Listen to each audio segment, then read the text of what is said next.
जहाँ खोदोगे वहाँ जैन मिलेगा। बात आज से 1 साल पुरानी है।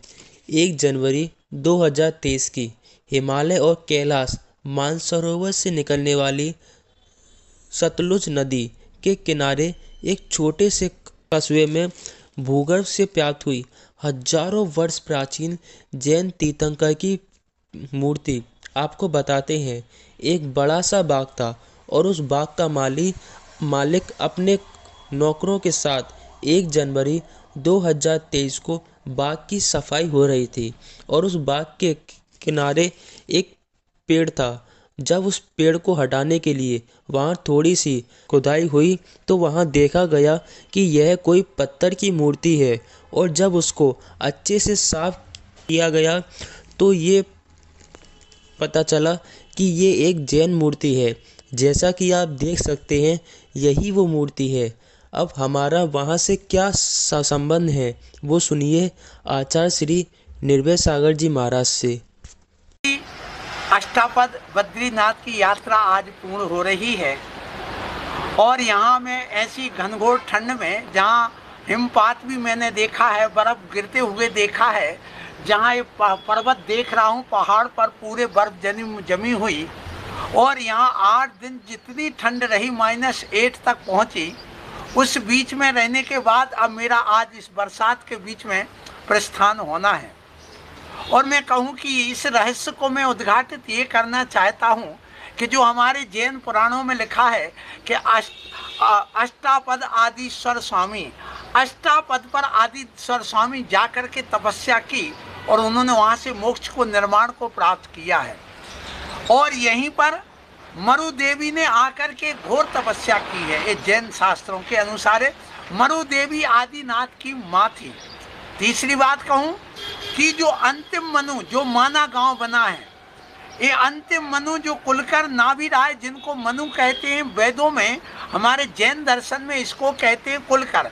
कुलकर 14 हुआ करते हैं और ये माना गांव में कुलकर उन नाभिराय ने अभी आकर के यहाँ पर घनघोर तपस्या की है। इसलिए जो नीलकंठ पर्वत पर लोग जाते हैं, आपने यहीं से बाजू में रास्ता देखा होगा कि इस नीलकंठ पर्वत के लिए आपको जो श्रृंखला दिख रही है, इसी श्रृंखला के बीच में इन बर्फ में से निकल करके चरण बने हुए हैं, जिसमें सुन लो आज स्पष्ट कहूँ इसको बाबा आदम के नाम से अंकित किया गया है। जो नाभिराय के वहाँ पर चरण बने हुए हैं और यहाँ इस अष्टापद पर भरत चक्रवर्ती आए, उन्होंने यहाँ तपस्या की, मोक्ष को प्राप्त किया। बाहुबली भी यहाँ आकर के तपस्या करके गए हैं। बलि, महाबली आदि ने तपस्या की है। नाग कुमार का नाम यहाँ अष्टापद पर बहुत अच्छा जैन दर्शन के अनुसार मिलता है। इसलिए मैं आज इस बात को कहना चाहता हूँ, ये अष्टापद क्यों पड़ा? क्योंकि देखिए ये 8 श्रृंखलाएं हमारे जैन दर्शन के अनुसार हैं, जिनका वर्तमान में जो नाम है, पर्वतों की श्रृंखला का नाम गौरी शंकर एक श्रृंखला का नाम, एक पर्वत श्रेणी का नाम है। फिर उसके बाद कैलाश एक पर्वत श्रेणी का नाम दे दिया, बद्री विशाल दूसरी तीसरी उस पर्वत श्रेणी का नाम दे दिया, नंदा एक चौथी जो पर्वत श्रृंखला उसका नाम दे दिया, द्रोणगिरी एक और पर्वत का नाम दे दिया। फिर इसके बाद अंतिम एक श्रृंखला बनती नर के नाम से, एक नारायण के नाम से और 8वीं त्रिशूली के नाम से।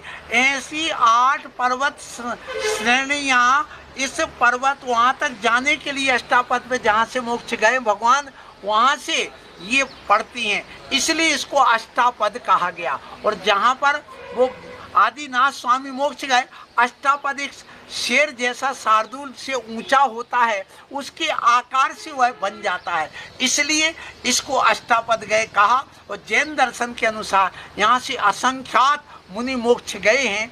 इसलिए मैं आज ये कहना चाहता हूँ, ये माना गांव जो है ये मरु देवी और मनु के कारण से ये नाम पड़ा है। और अष्टापद भगवान आदिनाथ हैं, 8 कर्मों को नष्ट करके 8 जो गुण होते हैं और अष्टम जो वसुधा है उसको प्राप्त किया है युग के आदि में। इसलिए उन्होंने अनंत दर्शन, अनंत सुख, अनंत वीर, अनंत ज्ञान और अक्षायक सम्यक तो अग्रुलगत अव्यावादत आदि 8 पदों को प्राप्त करके यहाँ से मोक्ष गए, इसलिए इसका नाम अष्टापद है। और एक और बताऊं, जो बद्री विशाल का जो मंदिर है, ये बद्री विशाल का मंदिर के पीछे हमारे यहाँ एक बहुत बड़ा कहा वो है कि आदिनाथ स्वामी के पुत्र भरत स्वामी जो चक्रवर्ती थे, उन्होंने इस कैलाश पर्वत पर 72 जिनालय बनवाए। उन जिनालयों में वो बर्फ से ढके हुए, ये भी बताया गया, चारों ओर सगर चक्रवर्ती ने एक चारों ओर नदी बनाई उस पद के, उस जहाँ से मोक्ष हुआ वहाँ पर 72 स्वर्णमय जिनालय, ये भी जिनालय बनाए गए। और ऐसे विशेष मंदिर बने हुए हैं। तो जो बद्री विशाल का मंदिर है, तप्त कुंड के नीचे अलकनंदा नदी में ये प्रतिमा किसी ने डाली होगी, पर स्वप्न आया और वो प्रतिमा भी तैरने लगी कि ये प्रतिमा को उठा लो और इसका प्रतिदिन अभिषेक होना चाहिए, क्योंकि वह आदिनाथ की बाबा आदिम के नाम से ये प्रतिमा रही। और वो आज भी आप देखिए, जैसे हम लोग दिगंबर अवस्था में ऐसे पद्मासन में बैठते, वो आज भी आकार ज्यों का त्यों दिखता है, चेहरा अब गायब हो गया, लेकिन उसके बाजू में रखी हुई प्रतिमा पूर्णतः दिगंबर सुरक्षित है। इसलिए धम जैनी लोग भी वहाँ पर बड़ी आस्था से जाकर के अभिषेक देखते हैं, उस निर्माण अवस्था में, उस दिगंबर अवस्था में। और मैं बताऊं कि वहाँ पर जो आज भी अभिषेक होता, मुझे बड़ी खुशी है कि सारी जनता उन बद्री विशाल के आज दर्शन करती है। अकेले जैन ही क्या, जैनेतर सब लोग, और सरकार ने भी इतनी अच्छी व्यवस्था बना रखी है, शंकराचार्यों ने भी उसके अभिषेक की व्यवस्था बना रखी है। ये मेरा सबके लिए, उस जनता के लिए आशीर्वाद है। और मैं बताऊं कि जो नागपथ पोखरी है, उस वहाँ पर भी कितने सारे अभी जैन प्राचीन मंदिरों के अवशेष मिलते हैं। कुंड में भी कई प्रतिमाएं अभी मिलती हैं और मिलेंगी आगे जा कर के जैनियों की, क्योंकि यहाँ पर बहुत बाहुल रहा है। इसलिए मैं आप लोगों से कहूँगा कि इस पर्वत श्रृंखला को मैं देख करके आ रहा हूँ, बड़ी अच्छी विशाल पर्वत, ऐसे देखिए कितना सुंदर विशाल पर्वत ये दिखते हैं। और इसमें आप लोगों ने देखा होगा यहाँ की विशेषता को, और मैं भी बड़ा गदगद हूँ। मैं अपने आप को सौभाग्यशाली मान रहा हूँ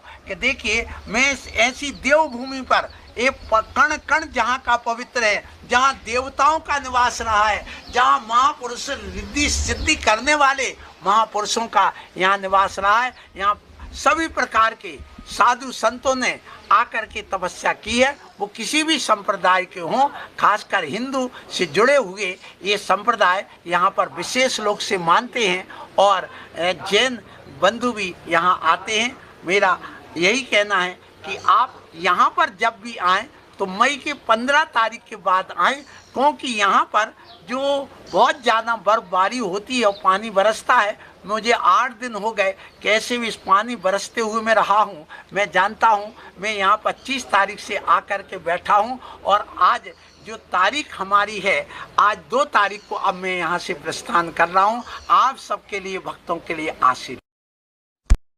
जैसा कि आपने ध्यान से सुन लिया होगा कि हमारा वहाँ से क्या संबंध है, अब आपको ये बताते हैं कि कैलाश पर्वत के ऊपर क्या है, वो आपको बताइए मुनि श्री प्रमाण सागर जी महाराज। नमोस्तु। 2013 में श्वेतांबर परंपरा में ओम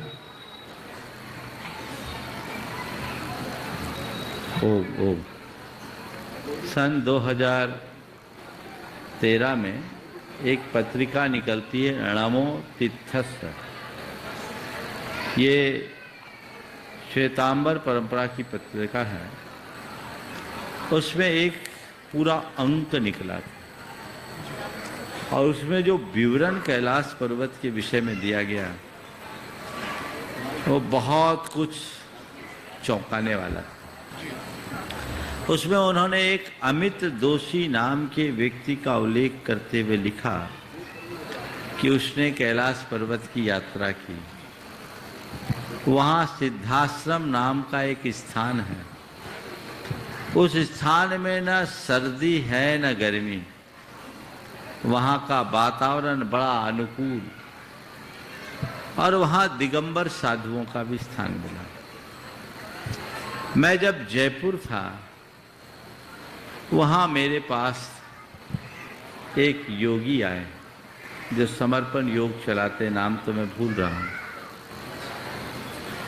वो मुझसे मिलने के लिए आए थे, 2 बार आए, और उन्होंने कहा कि मैंने कैलाश की यात्रा की, और उनने कैलाश की यात्रा के क्रम में कहा कि मैं वहाँ दिगंबर रहा और वहाँ मैंने अनेक दिगंबर मुनियों के दर्शन किए। उनकी एक पुस्तक भी उन्होंने भेंट की थी, उसमें मुनि के चित्र भी थे, हालांकि वो पेंटिंग्स में थे, फोटोग्राफ्स में नहीं थे। और उन्होंने बताया कि वहाँ दिगंबर मुनियों का सद्भाव है।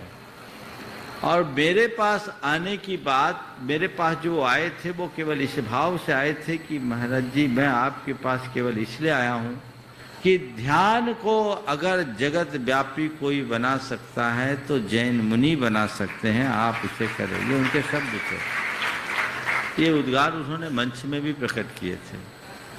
तो कैलाश पर्वत को लेकर कई बातें हैं, उसमें ये एक और उल्लेख था जो नमो तीर्थस्थ में छपा है, जहाँ तक मुझे याद है, कि वहाँ 50-50 मीटर तक की खड़गासन प्रतिमाएं भी है। ये बड़े आश्चर्यजनक है। लेकिन उसके बाद मैंने उसकी कुछ तहकीकात कराई तो निष्कर्ष कुछ सामने नहीं आया। पर जो भी हो, कैलाश पर्वत भगवान ऋषभदेव की निर्वाण स्थली है और भारतीय संस्कृति का आदर्श है। शिव की भी निर्वाण स्थली, शिव का स्थान कैलाश पर्वत माना जाता है। अट्ठावयम्मी उस हो हम लोग रोज बोलते हैं, तो ये 58वें पव्वे हम रोज बोलते हैं। यह कैलाश पर्वत सबके लिए आदर्श है। बाबा लामची दास की जो कथा आपने बताई, जो पुस्तकें आपको लोगों को मिली, वो आज से लगभग 200 वर्ष पुरानी बात है। और उन्होंने 22 वर्षों में सभी सिद्ध क्षेत्रों की वंदना पद यात्रा पूर्वक की। उसका वर्णन उन्होंने किया है, उसकी एक प्रति यहाँ थी भी, लोगों को देखने लायक है। और वो उन्होंने उसमें लिखा, उसमें तिब्बत आदि कई देशों में वो पैदल गए और कैलाश के लिए गए तो एक जगह नाले के किनारे पहुंचकर, उफनता नाला था, आगे रास्ता नहीं, कुछ दिख नहीं रहा था, वो वहीं मूर्छित हो गए।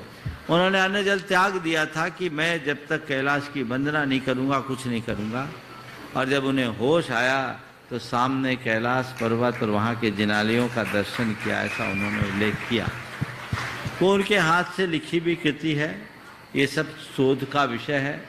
मुझे ये भी जानकारी मिली है कि नासा ने भी इस विषय में कुछ काम किए। हमें और सामग्री जुटानी चाहिए और व्यापकता के साथ इन्हें समझने का